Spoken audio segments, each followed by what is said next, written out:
Hi hello నమస్తే. ఈరోజు మీకు 2 టిప్పులు చెప్తాను. బ్రహ్మాండమైన టిప్పు, చాలా బాగా వర్కౌట్ అవుతుంది.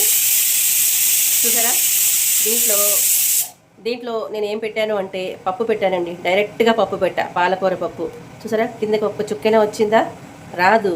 ఎందుకంటే ఆ టిప్పు అంత బాగా వర్క్ అవుతుంది అనమాట. సూపర్గా ఉంటుంది. ఏంటనేది చెప్పేస్తాను. 2 టిప్పులు చెప్తాను. చూడండి, ఇదిగో అన్నం వండేటప్పుడు ఒక గరిటె ఇందులో వేసేసేయండి. వేసేస్తే ఇట్లా పైనుంచి పొంగమన్నా పొంగదనమాట. అంత బాగా వర్క్ అవుతుంది. చూడండి, కుక్కర్ ఎన్ని కూతలు వచ్చినా కూడా అస్సలు కొంచెం కూడా పొంగిపోదు. వెయిట్ చేయండి, టిప్ ఏంటనేది చెప్పేస్తాను. మీరు కూడా ట్రై చేసి ఎలా ఉందో నాకు కామెంట్లో తెలియజేయండి. చూపిస్తాను. ఇది కుక్కర్ వచ్చిన తర్వాత మూత తీసి ఇదిగో మీకు చూపిస్తున్నాను కదా, మీరు అవ్వకండి. ఇదిగో చూసారా, గిన్నె కానీ ఒక ప్లేట్ కానీ ఇలా వేసేసరి అనుకోండి, అస్సలు పొంగమన్నా పొంగదనమాట.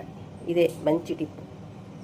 చూడండి, నచ్చిందా? మరి వెంటనే లైక్ చేయండి. అయిపోయింది, ఇక్కడ పెట్టా. చూడండి, ఇది పాలకూర పప్పు అద్భుత. ఇది ఆల్ టైమ్ ఫేవరెట్. వంకాయ కూర వద్దనకుండా లాగించేస్తామన్నమాట, అంత ఇష్టం.